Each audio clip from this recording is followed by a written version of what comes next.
Hello. Okay. This evening, those people who are interested to have dinner with us, we will be treating you all, not out of the conference expense, but something that out of us, we like to have everybody here.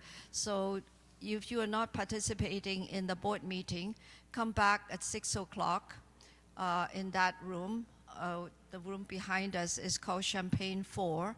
So we have that room for the board meeting until 5:30. So 6 o'clock we should all wrap up, and then we'll meet everybody in that room, and then we walk all the way to the restaurant within this hotel. It's called Mon Ami something something, but it's a French kind of restaurant, has all kinds of options. So we will right now reserve about 22 seats there, but they can actually seat up to 650 people if we want that. So they have a conference room space or a private space for us if we need to. So please talk to Jan if you are interested, and she missed your name. So that's one of the things I like to show. Okay, just a little backup of the history of developing the AAPI hub. By the way, all these QR codes on the bottom of our banner, you can, if you know QR code or you use QR code, you can access the site that we have developed. Right now it's published. We know that it's still not perfect yet, but we still want you to kind of, if you can, want to navigate with us while we're talking some other time. And if you need help, I think Dr. Mansub would be able to, or Singh can go to down there and help you navigate that. So this is we call this an API community hub. Started back in 2020, the concept has started. 2021, we contacted Estri, asking them, of this map technology that they have, which is very, very kind of the best and the top of the world type technology that you can zoom in, zoom out, get all these layers of information on the map. And that is something that we really would want to show off what we could do. Next slide, please. So there's some questions of why we need it, what we envision, how we proceed, and where we are now and what we need. So those are the topics that we'll cover quickly today. So why we need it, first of all, is AAUC's mission and role to connect all the different isolated communities. So having a database to connect them would be very good. Right now, a lot of the data that we have of talking to other people are very incomplete. So nobody knows how many nonprofit AAPI organizations out there, or how many AAPI organizations are out there. How are we going to connect them when we don't know where they are? So that's one of the reasons we feel this database is really important, and a way that we can access them is very important. So next slide. So what we envision is to be creating a community, which is the AAPI community, but it's a cyber one. So we don't have to see each other face to face every day. We don't live in the same area, but we do have a lot of things in common. And we do want to kind of connect through all these common needs that we have. So one part is that seeing it as a network. That is one of the important functions. So you can see it is a hub, but one of the spokes going out is to have that connectivity to different community and different type of organization out there. The second thing I like to see is to get people visit this site all the time, that it has to provide some service for them. So my envision is that we got to have some really good information, good services that are there to attract people to come. The third thing is, as a community, we always have a heritage of information that we want to store someplace. So this would be a great place where we have all these community connected to store whichever the stories of heritage of different communities in there, and people can also access that and find out what other communities, heritage and cultures are like. This would be my vision. We haven't get to that point, but we just demonstrate a little bit of what that could be. The fourth area I feel is important, like we get together, we need to have some sort of a call to action. If something emergency, some kind of really important things that all of us needs to know, then I feel we should be like a bulletin board, something that people can find out what's going on and how we can coordinate and all those things. So let's go to the next slide. So how we proceed, initially we proceed very rudimentary. So we just said we don't know where to start, but we have like 3,000 data in our MailChimp database. But some of them are individual information, some of them are connected to organization. So just sorting that out was kind of takes some time and a little bit unwieldy, and we never feel that we cover everything in a very systematic way. Singh is going to talk about what we did. Then I discovered then there was an IRS site. Who is this? Speak out. I did turn on the mic. Okay, can you hear better?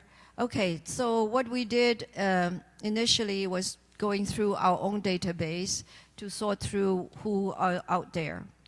We felt that was very incomplete, so we found this IRS data source where we could actually download all the information state by state, all the nonprofit, but they don't sort out what is an API organization, right?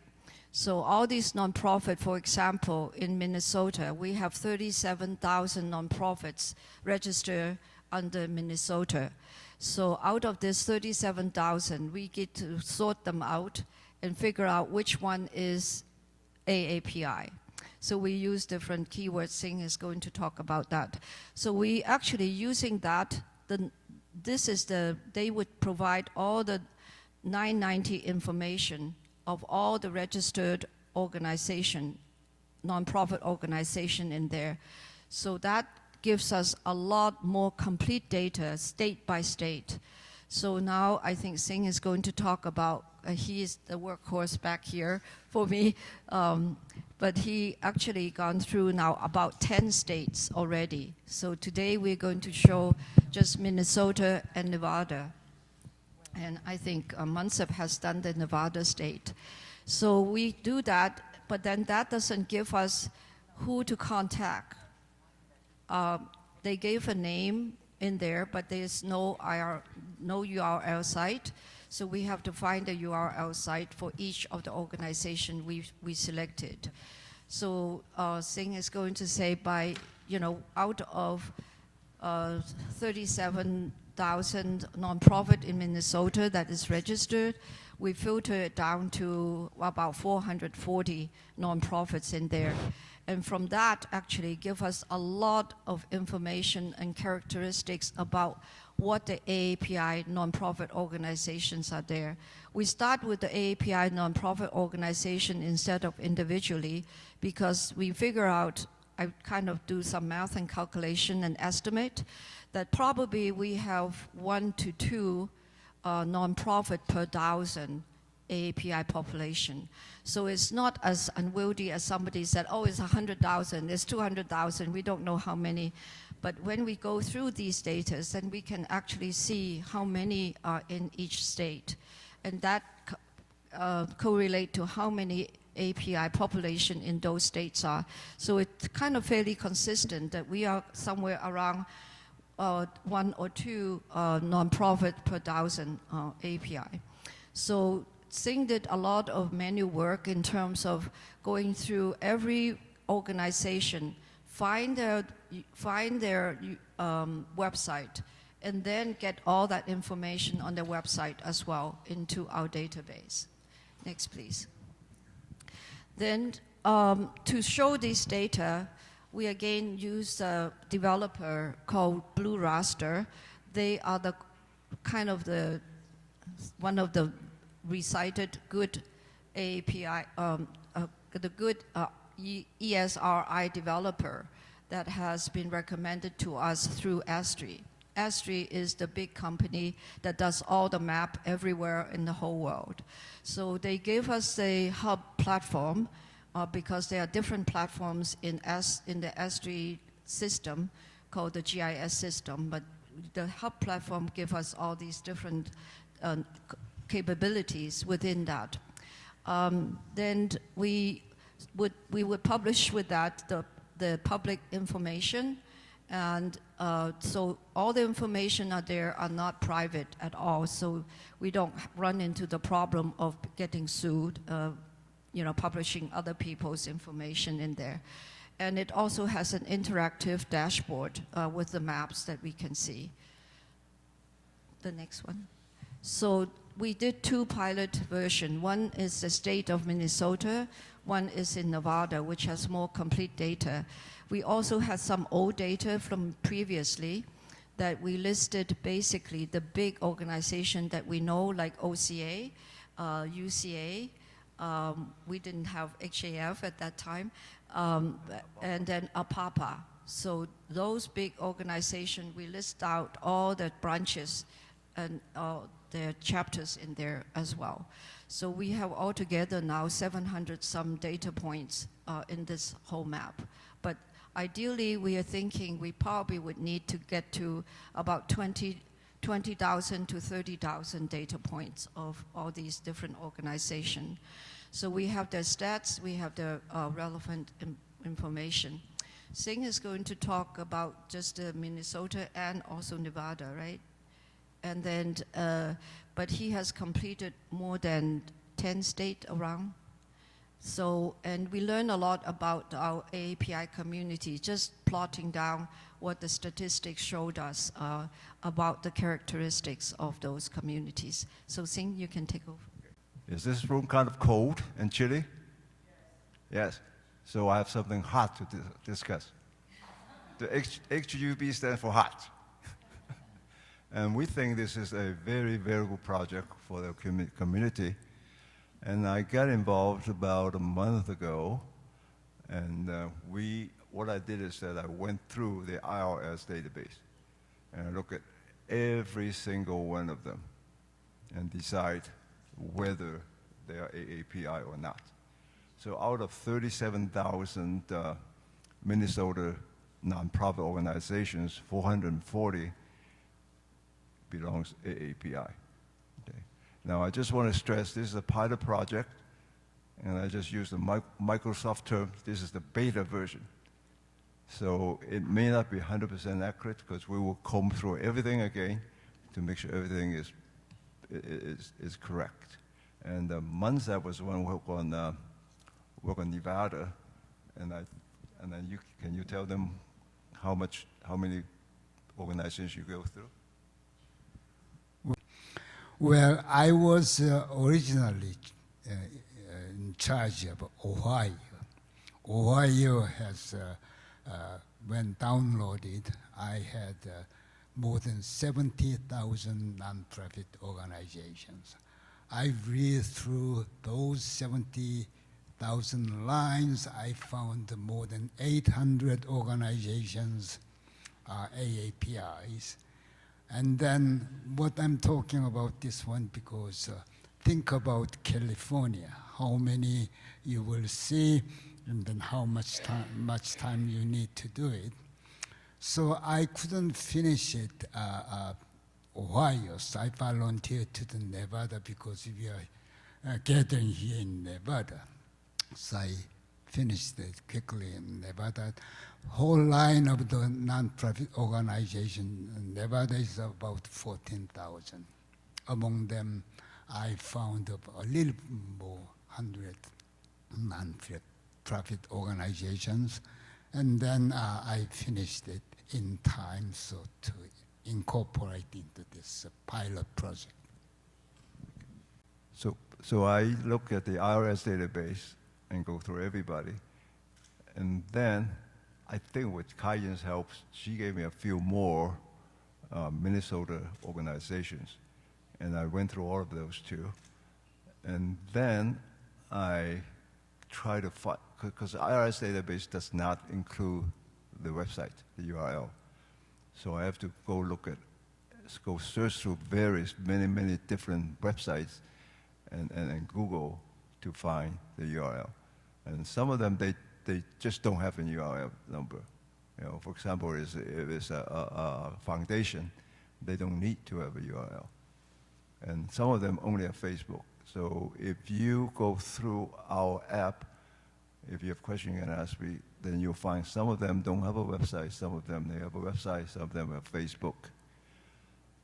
And IRS also tells you what kind of group it is, whether it is, religious, whether it is actually, they're about all the way to Z. They use alphabetical, A, B, C, all the way to Z, and they literally have separated that for us, so it makes it easier.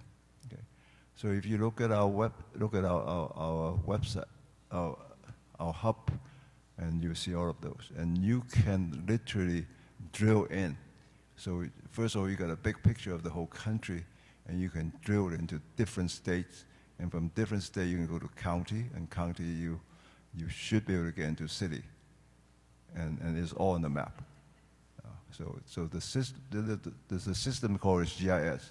I think a lot of them are familiar with that. It's Geographical Information System. So that's all I have. So it shows all of the 17 organizations on our database right now. Okay. Yeah. Yeah. And so if you zoom in, and that depend on the right will change, because it depends on the region. So that is that. The second one is state. You can select what state you want to look at. Right now we have data on Minnesota and Nevada. Okay. And click on Minnesota, and I think you should get to the whole state first. Yeah, get rid of the filter. Get rid of the filter. Reset. Yeah. So you can see there are 440 organizations, and on the right-hand side is all. You can scroll up on the organization, okay, and you will be able to click on one, and it will show you the information. Right now, we're not there yet. So that's where all the organizations are distributed in Minnesota. Okay. So.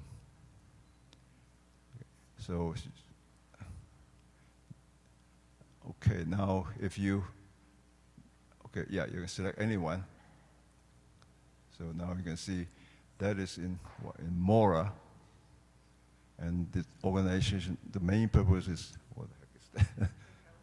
Mental health and crisis intervention. Okay.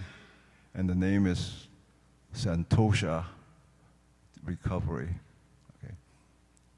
And they are active. And that is where the URL is. Okay. Yeah. And if you click on, close that. Okay, if you click on the one in the middle, no. There's one a bunch in there. If you click on that, so it tells you there are 3 organizations in there. Okay. And if you drill down furthermore, you will be able to see just that organization. Okay. Yeah. Okay. So that's Minnesota. Now, let's go back there and start select both Minnesota and Nevada.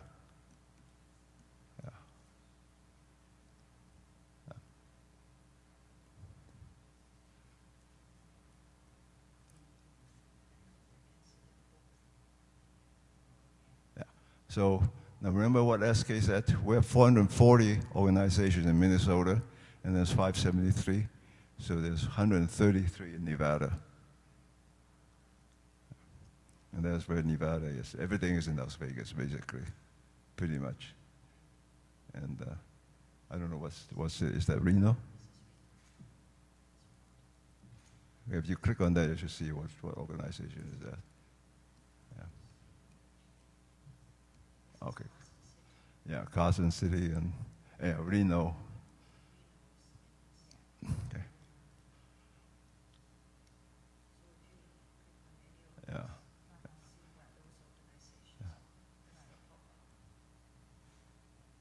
So you have that.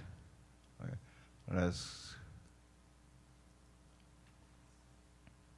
Now there are all kinds of filters. So let's go back to the beginning.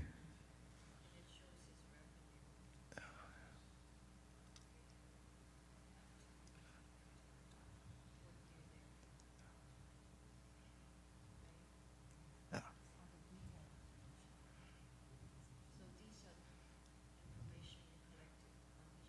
So these are basically, a lot of them are from the RS data. So it include the revenue amount and everything you want to know. All right. So now you can select the ethnic group. You may want to, yeah. Okay. So you can filter. So you want to find out. You don't want to find out. How about? I think you have to, yeah. Yeah, those are the Chinese groups in Minnesota. Okay. Now, there's another group called Pan-Asian. Chinese group means that they serve mainly Chinese people.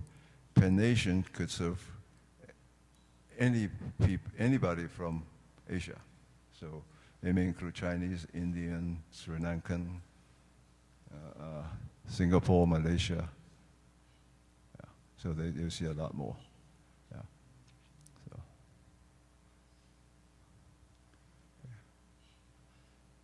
Okay. So if we go back to the dashboard, if you scroll down to the bottom, yeah. So we'll show a lot of things on a graph or a chart. Yes. Okay. I cannot see what's on there.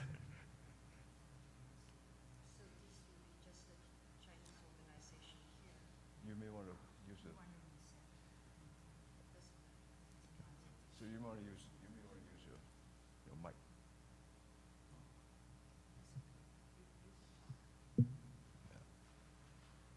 Yeah.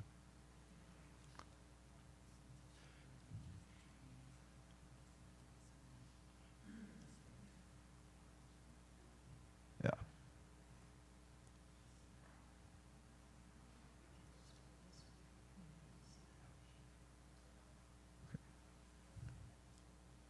So this is the distribution of for Minnesota and Nevada, and I'm sorry I can't really see what's on the screen.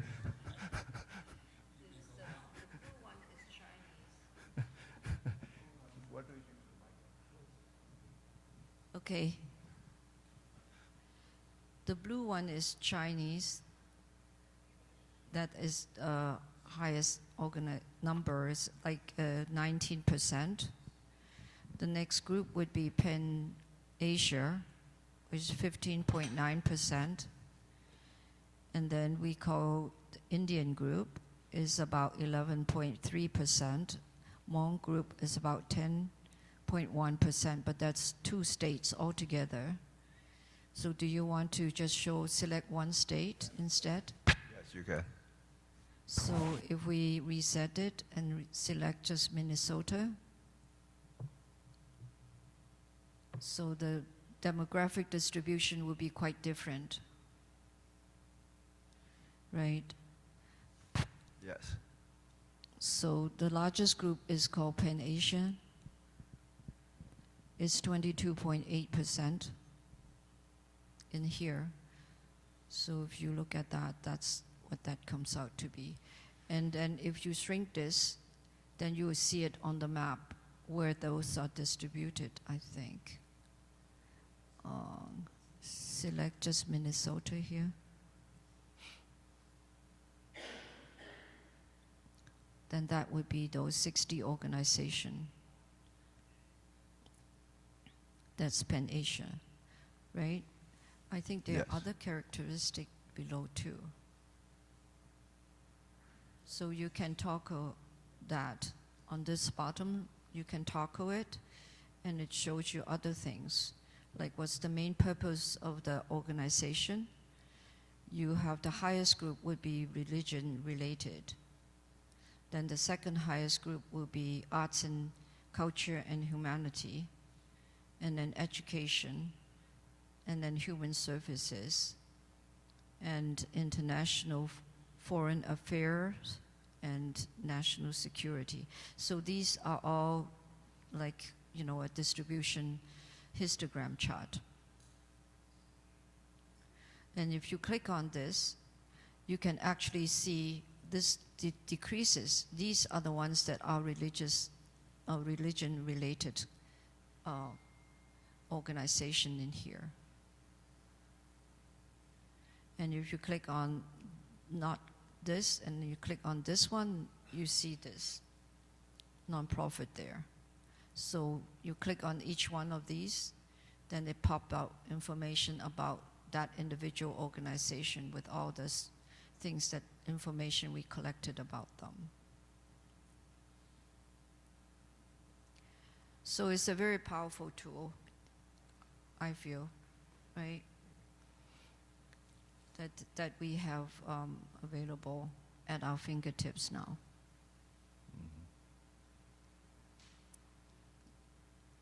You want to say something more? Sing. You want to look at the revenue on the histogram on the bottom? Yeah, there's also revenue graphs too. So this is how many organizations are active, some inactive, some we don't know. This shows, I can expand this one. This shows how many organizations. We take out all the zeros and $1 type of asset organization. So what we have here is between 186,000 up to $186 up to 160,000 roughly. So we have 1,000 and not million. No, they are there. There's also decimal points here. So this is only 160,000 up to 160,000. So most of the organization fall in this category. This graph is for under a million. Yeah, all these are under a million organizations. So they are mostly that.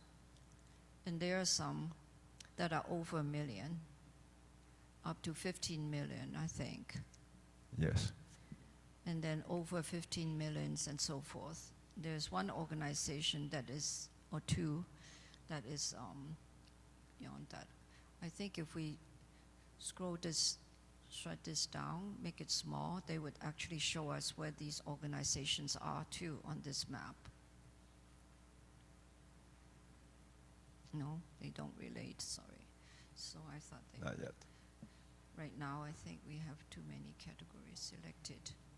Yeah. Right now, we can, if we reset, then you're looking at 15 organizations that's over $1 million out of 700 some that we have collected information on. So I think these are very powerful tools that we just want you to demonstrate. It's not perfect yet. It's not the way that we want, convenience and so forth. Definitely they have ability to link these distribution graph back to where they are on the map. We haven't got that done yet. Yeah. Sorry. I just want to stress that this is still a work in progress. As I say, it was a beta version. So are we good to show more?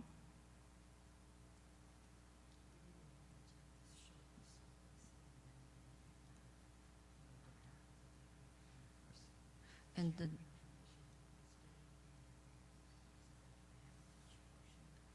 yeah. On the share information side, ideally we need to have a community calendar so we can coordinate our activities. And then this is the voting power base that was based on some time ago. Those data are not very current, but it does show you where the dominant API organized populations are resided. If we're looking at this, the Filipino is the highest population in Alaska, and so different types has different representation. So for the Indian organization, this will be the dark brown area. So if we want to see bigger scan, shoot it out, then you can see where most of the Indian populations are residing in different parts of the country, and where the Chinese are populated in different parts of the country. Are they dominant in those parts? So besides the power base, it may not be very current because we didn't update that one. But this one is the latest census data up to 2020. So you can see for each state, they have a dominant, what is the dominant population there. So you click on it. In California, there's 39 million people living in this area in California. Out of that, 5 million some are Asian, and then who is non-Hispanic, and it makes up 14.6%. But some of the, we can actually read more on this too.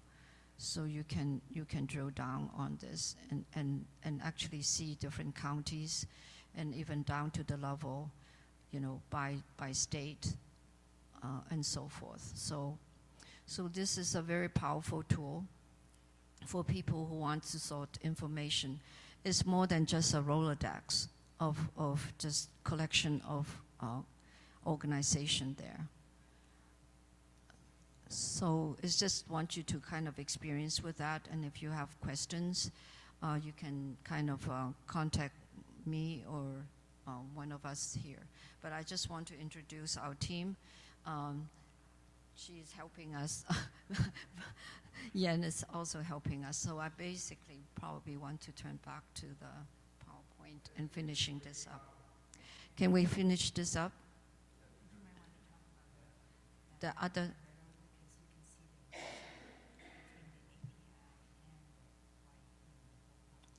Okay, so let's just drill on this one. This is mostly white population in New Mexico, right?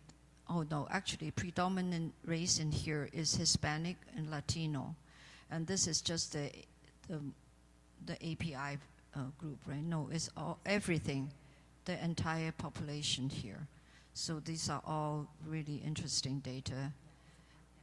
And then if you go down even more, you can actually see more details in each one of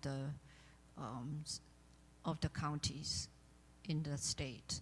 So you can actually see a lot of information in this group. Specific Asian group is on this map,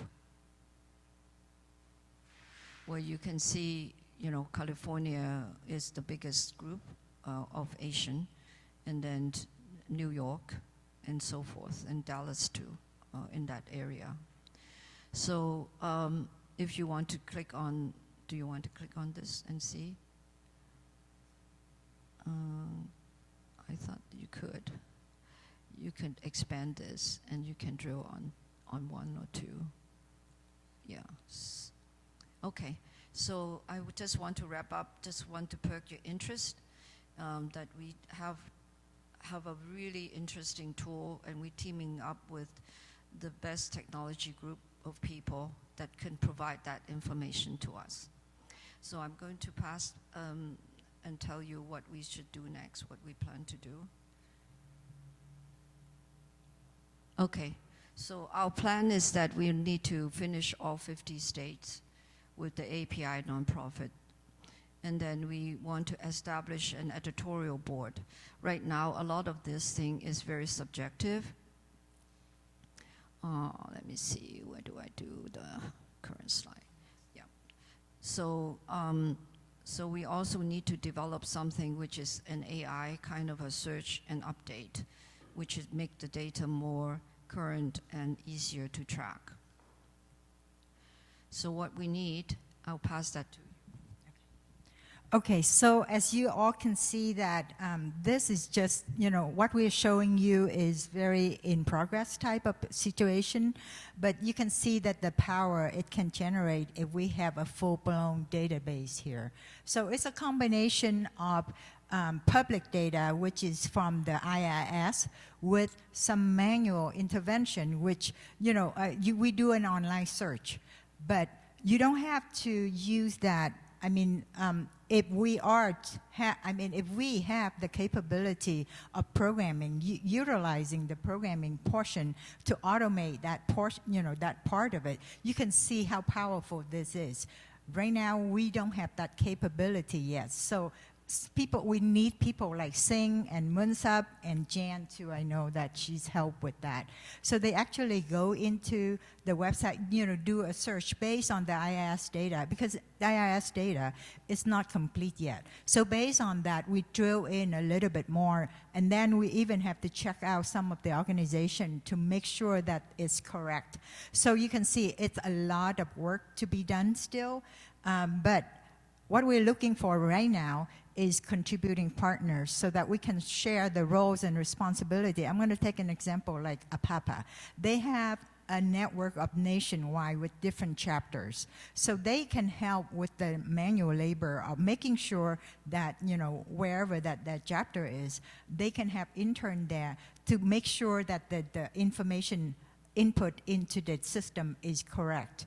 And then once that's in there, we will have like a survey form where you can actually make any corrections once it's in there and the data being loaded is not up to date. So you can do that through that. So it's sharing the roles and responsibility, once you become a partner is really the main focus of us, making sure that what we're presenting is correct. As you all know, no matter how advanced technology is, garbage in, garbage out. So the data that we're collecting, we want to make sure that it's correct. And then we rely on the public to tell us if what's being presented is not correct. And then utilizing the community groups that we have here, is part of the process as well. So, and then we need financial support. As you all know, this project started out with SK Vision and with a small, contribution from LCL USA. And, for us to, they don't, okay, see, it's very small money amount that we, so when I saw that, we needed a few more things, so I contribute a little bit. So it takes a village, really. But then it's a catch-22 because until we show you something, you don't know if it's going to work yet. But we need to have the tools in order to build that demo system. It's a prototype. But in order for us to make it credible to you, we need some work behind the scene first, and that's where that's what we currently need. So we share the ownership of the data itself, and then we share responsibility. So the second phase is we want, I just talked about it very briefly there, the users and the feedback, and if which site is not correct, we will be able, because online data, public information might not be correct yet, because some of the chapters or some of the organization might have folded already, and we don't know about that until we actually, deal with them. So that's where keeping up the site information current is very important, because we don't want API group or anyone utilize that site and then quickly realize that, hey, the information is not up to date, and then they're not going to come back again. We really, really want this site to be like a search engine for all API groups, so that when you think about, oh, I just, like I said, we just moved to this state and we don't know, where to align ourselves with. So this list of API organizations and whether or not they're active and, what kind of work in the community they do, everything is on one website instead of having you to do the Google search, you jump from this site to the other. And that's what we're trying to do here, empowering our community to have all the information at your fingertip, especially on one centralized database. So the more we make it a place where, it's just like when you do the search, you like Google because the more you come back, the information just appear like that. And you're liking it and you come back more. As a result, we'll be able to grow our cyber community. So for those of you who are interested in trying it out, if you check out the, if you hover your phone over that code there, it'll take you to the website. So the one on the right-hand side, AAPI Hub, that is going to take you to, what we were showing you here. So you can really play with, the variety of options that we have there. And then on the left side is the AAUC website for you to make the donations or help and support. Or if you have any questions, go back to SK and she'll be more than happy to talk to you with all the possibilities that we have about AAU, the hub that we're trying to build. So thank you very much. I'm going to give the mic back to SK to close us out. So we want to give the floor to the question and answer, but before that, I'd like Dan to kind of come up and talk about what he envisioned he can use this data for.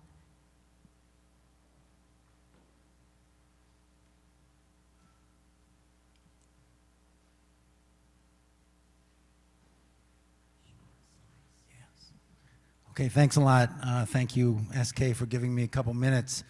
I'm going to first talk about the hub. I mean, it could be a very powerful tool. And one word that I would use in addition to the ones you use was communications. We're communicating. It is cyber, but we're communicating and we need to communicate. And in this conference, I counted about 18 different workshops or panel discussions. And there's a lot to absorb, right? A lot of nuggets of information that we are likely to forget when we leave. So a number of us have worked on a program. It's not up and running yet. It's still in theory, but we think it will dovetail very nicely with the hub project. We need data, right? AAPI data does a really good job. We need this kind of data. It's macro data as well as segregated data. But then you need people to use the data. And so this kind of program that I just would like to talk about for just 1 minute is what we call the AAPI Roundtable. It is a communication, collaboration, and communication system. Next. Okay, so what it is getting people to talk to each other that are interested in their own special interests, because you can't force people to be interested in things that they're not interested in. You can't tell people to report to other people. And as we all know, unity is better, but it's hard. So let's go to the next step and figure out how we can actually get more unified. And to get more unified, you need to communicate and you need to work together. You can't work together one time. You need to keep working together. So we build a system. So this is a series of roundtables or just discussions, think of them as discussions that continue on, that are focused either on an issue, so it could be hate, or it could be women's issues or youth issues or legal issues, education issues. It can be focused on the population, ethnic group, women, youth. It can be focused on geography, East Coast, local, national, right? We're all separated by these factors, but if you get together and you use along your own interest lines And then you take all that information and you synthesize it and you feed it back out to anybody who's interested. And you keep doing it. Then we will gather together people and information, and ideas and action plans, and then we'll execute the action plans. And if you can't execute because you don't have enough staff or financial resources, one of these roundtables will be philanthropy. So we want to get the philanthropists together, and then we want to help the philanthropists aim their funds to where we think are the most effective. So that's the idea. And if I hope I piqued your interest. I represent the 1990 Institute. It's mainly Chinese American. We want this to be Pan-Asian, right? So we're looking for partners in the South Asian community, Filipino, Korean, all of them. Okay, we want to represent youth, women, so it's gender, professions. Professions don't talk to each other, right? Legal people don't typically talk to, let's say, Hollywood people or educators, and we need to cross-fertilize. Okay, so thanks very much. If you're interested, please let me know. Okay, sorry. Next, yeah, just flat. So these are some of the issues, and then the next one, oh, forget it. Okay, thanks very much. One more thing that I want to touch on the point where Dan just talked briefly is that the powerful tool that we provided through the hub is that it's not just the AAPI data that we're collecting, it's the GIS system of S3 that is really powerful because it's geographically on the map. It tells us where the AAPI is and other group as well. So that's a very powerful tool for us to make a combination of what's available on a very strong and validated database already. So we're just finding out, collecting more additional information to complement that and present it in such a way that group like ours here can utilize and be able to find what we need without having to be so siloed thinking that we are the only one that needing that information. Just think about how effective it is for the community to really move forward, knowing that data is available at their fingertips. So I hope you would consider it, and then I hope that after playing with it a little bit, you can see how important it is for us to build a tool like that for us to share. I think we run out of time for the thing, but before everybody left, I want to present this certificate of performance to our dear Polynesian member and friends. So may I ask Lucy to come?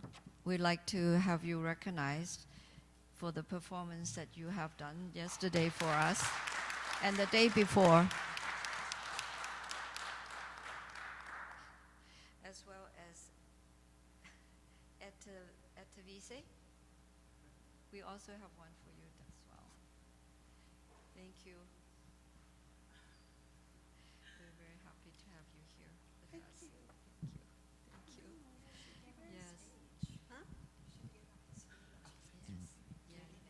Yeah. We just have a couple. Yes.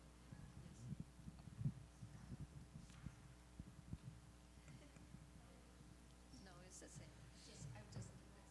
How about that? We good? Thank you. Yes. Thank you. So our next session is you want to say a couple words? I just want to say thank you to President SK and the group for having us here this year's conference. And we're surprised about this, and thank you very much for thinking of us.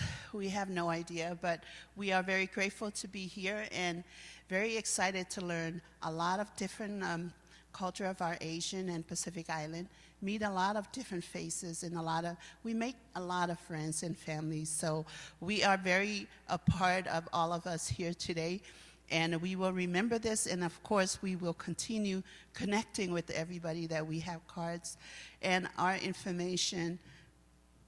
I think everybody have my card, I hope. If you don't, please let me know so I can send you our information so we can keep in contact. Alaska is so far away from everybody else, but we are very grateful to be here this year, and we're looking forward for the next one that we will see each other again. Fafitai.